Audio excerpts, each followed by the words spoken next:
ہر شریعت مذہب میں رہا ہے،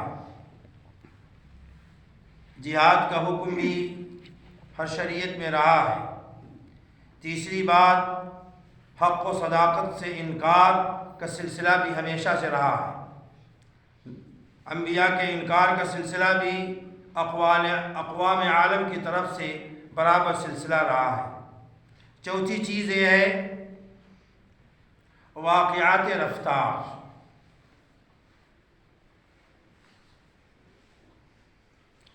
مطلب یہ ہے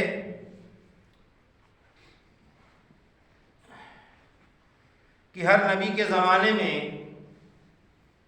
ایسے واقعات پیش آتے رہے ہیں جو نبی کے اختیار میں نہیں، یعنی جب بھی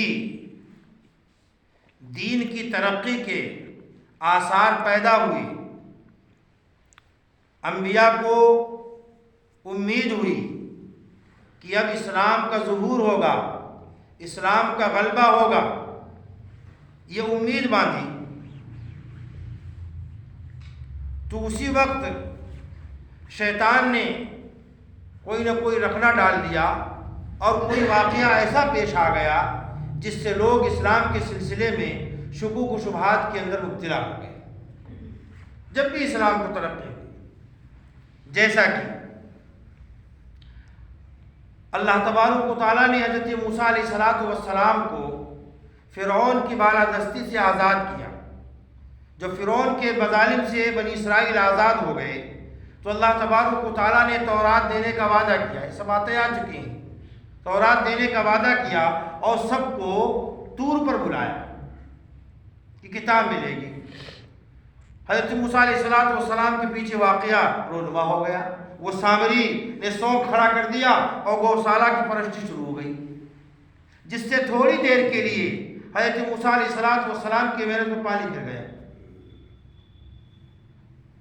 اب امید باندھی تھی وہ موسیٰ علیہ السلام نے کہ اسلام کا غلبہ ہوگا، لیکن دین کا غلبہ ہوگا، واقعہ پیش آ گیا۔ یہ بھی نبی کے اختیار میں نہیں، اور اللہ حکیم بھی ہیں، وہ جانتے بھی ہیں، وہ کسی کے محتاج نہیں، کسی کے پابند نہیں۔ ان کی حکمت کا تقاضا جہاں ہوتا ہے اس اعتبار سے وہ واقعات پیش آتے ہیں۔ جیسا کہ غزوہ بدر میں 313 مسلمان تھے اور 1000 کا لشکر، مسلمان نہتے، تعداد تھوڑی، لیکن اللہ تبارک و تعالیٰ نے ان چند مسلمانوں کے ذریعے سے کافروں کا صفایا کر دیا۔ 70 سورما مارے گئے، 70 قید کیے گئے۔ جب لائے گئے قید کیے کر کے تو ان سے فدیہ لیا گیا اور ایک اچھی خاصی رقم مسلمانوں کو مل گئی، جس سے مسلمانوں کی غربت دور ہوئی۔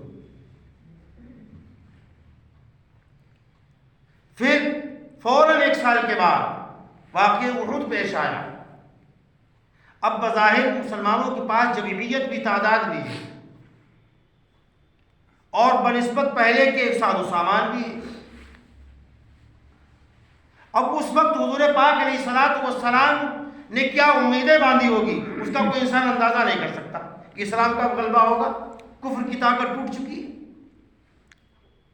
لیکن ہوا کیا؟ جنگ کے آخر میں فتح شکست سے تبدیل ہو گئی۔ وہ چند تیر انداز جو حضور پاک علیہ السلام نے جنگی محاذ کے طور پر متعین کیے تھے، تمہیں یہاں رہنا، تمہیں یہاں رہنا ہے، جنگ کے اندر فتح ہو یا شکست ہو، تمہیں یہ جگہ نہیں چھوڑنی۔ لیکن صحابہ میں آپس میں بات چیت میں اختلاف ہو گیا، اور جو جنگ جیت رہے تھے وہ جنگ ہار گئے۔ 70 جانباز مسلمان شہید ہو گئے، اور جو بچے میں حضور پاک علیہ السلام کے زخمی ہو گئے۔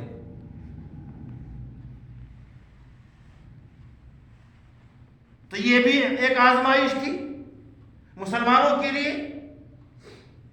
اور لوگ کہنے لگے بھیا جنگ جو ہے وہ کنویں کے ڈول کی طرح ہے، کبھی وہ کامیاب ہو گئے، کبھی وہ کامیاب ہو گئے، حق و صداقت سے اس کا کوئی تعلق نہیں۔ ابو سفیان نے احد کے اندر جو لشکر کفار کا سپہ سالار تھا اس نے حبل کی جیکاری لگائی اور کہا یہ اس سے پہلے جو بدر کا واقعہ ہوا تھا اس کا بدلہ بھی ہو گیا، برابر ہو گئی۔ تو یہ بھی آزمائش ایک تھی مسلمانوں کے لیے، اور جب کوئی نامناسب بات ہوتی ہے تو اس کو شیطان کی طرف منسوب کیا جاتا ہے۔ جیسے جب انسان سوتا ہے تو ناک کے اندر صبح کے وقت آلائش جمع ہو جاتی ہے، تو حدیث پاک میں ہے کہ شیطان انسان کے ناک کے بانسے پر رات گزارتا ہے۔ غزوہ احد کے اندر جو چوک ہوئی صحابہ کرام سے، جس کا خمیازہ بھگتنا پڑا، اس کو بھی فرمایا انما استزلهم الشیطان، کہ شیطان نے صحابہ کو لغزش دے دی۔ بڑا گھنٹال ہے، حالانکہ اس کے 2 سال کے بعد غزوہ احزاب پیش آیا، غزوہ احزاب پیش آیا اور اس میں اتنی نازک ترین حالت ہو گئی تھی کہ کلیجے منہ کو آنے لگے تھے، لیکن پھر اللہ کی طرف سے وسعت آئی، مدد آئی، اللہ نے مدد کی۔ تو ان تمام چیزوں کا یہاں کے اوپر ذکر ہے کہ اگر ہمیشہ یہ واقعات دین کے موافق ہی رہیں تو پھر آزمائش کا مقصد ہی کیا رہا؟ اللہ تعالیٰ آزمائش کرتا ہے کہ دیکھیں کھرا کون ہے۔ جیسے کہ حضور کے زمانے میں جب دین پر رنگ آیا، چڑھنے لگا، تو جو کھرے تھے صحابہ کرام سیدنا ابو صدیق رضی اللہ عنہ، تو وہ اور چمک گئے، صدیق بن گئے۔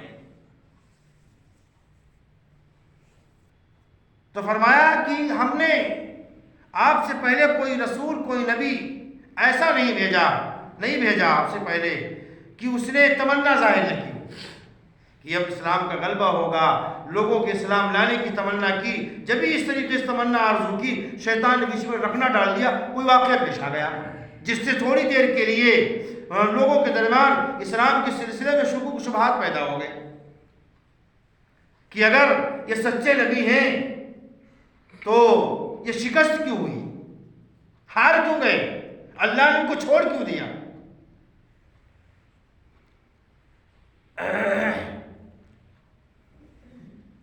فَيَنْسَخُ اللَّهُ مَا يُلْقِي الشَّيْطَانُ، اللہ تبارک و تعالیٰ ہٹا دیتے ہیں جو شیطان نے رکھنا ڈالا، یعنی تھوڑے دیر کے لیے یہ ہوتا ہے، تھوڑی دیر کے لیے ہوتا ہے، اور پھر وہ شکوک شبہات جو ہیں وہ دور ہو جاتے، بادل چھٹ جاتے ہیں۔ پھر اللہ تبارک و تعالیٰ اپنی آیات کو مضبوط کرتا ہے، احکامات کو مضبوط کرتا ہے، اور اللہ تبارک و تعالیٰ جاننے والے، حکمت والے ہیں، یعنی وہ کسی کے پابند نہیں، کسی کے محتاج نہیں، جو ان کی حکمت کا تقاضا ہوتا ہے اللہ تبارک و تعالیٰ وہی کرتے ہیں، تاکہ بنائے اللہ تبارک و تعالیٰ اس روگ کو، اس رکھنے کو جو شیطان نے ڈالا، آزمائش، کن کے لیے آزمائش بنائے؟ جن کے دلوں میں روگ ہے، اور جو دل کے روگی ہوتے وہ منافق ہیں۔ والقاسد قلوب، اور سخت ہونے والے دل، یعنی کفار جو ہیں وہ دل کے سخت ہیں، ان کے لیے آزمائش۔ اور بے شک ظالم لوگ البتہ اختلاف میں دور کے اختلاف میں پڑے ہوئے ہیں، یعنی یہ تو منافق ان کے دل کے روگی ہیں، اور کافی لوگ تو دور کے اختلاف میں پڑے ہوئے ہیں۔ وَلِيَعْلَمَ الَّذِينَ أُوتُوا الْعِلْمَ، اور تاکہ جان لیں وہ لوگ جو دیے گئے علم، یعنی جن کو سمجھ بوجھ دی گئی، وہ اللہ کی حکمتوں کو سمجھتے ہیں، تو وہ یہ سمجھتے ہیں کہ یہ حق ہے میرے رب کی طرف سے، کہ غزوہ بدر کے اندر جو ہم کو فتح ملی، ہم غالب ہوئے، 313,000 کے اور بھاری ہوئے، وہ بھی اللہ کی طرف سے تھا، اور ابھی اس غزوہ احد کے اندر حالات سے دوچار ہونا پڑا، وہ بھی خدا کی طرف سے تھا۔ دونوں خدا کی طرف سے، جو بھی حالات آئیں، جو ان کو سمجھ بوجھ دی گئی اہل ایمان کہ وہ بھی حق ہے، وہ بھی حق تھا غزوہ بدر و غزوہ احد کے اندر، فَيُؤْمِنُوا بِهِ، سو اس پر اللہ کو مان لیا کہ دونوں چیزیں خدا کی طرف سے، فتح و شکست اللہ کے اپنے حکمت کے فیصلے ہیں، پر جھک جائیں ان کے، اس کے لیے ان کے دل، یعنی اور نیاز بندی کرے اللہ تبارک و تعالیٰ کی۔ بے شک اللہ تبارک و تعالیٰ البتہ رہنمائی کرتا ہے جو ایمان لائے، ان کی رہنمائی کرتا ہے، بے یار و مددگار نہیں چھوڑتا ہے، نصرت بھی اللہ کی ان کے ساتھ میں ہوتی، سیدھے راستے کی رہنمائی بھی کرتے ہیں جب ان حالات میں آ جاتے ہیں۔ وَلَا يَزَالُ الَّذِينَ، اور برابر رہیں گے منکر لوگ شک میں اس کی طرف سے، اس سے شک کے اندر رہیں گے، یہاں تک کہ اسی شک کے اندر آ جائے ان کے پاس قیامت، یا آ جائے ان کے پاس عذاب یوم عظیم، بے برکت دن کا، یعنی دنیا میں بھی عذاب آ سکتا ہے ان کے اوپر اور آخرت میں تو یقینی عذاب ہے، یہ دنیا کے اندر آ جائے تو سب سے بے برکت دن ان کے لیے ہوگا،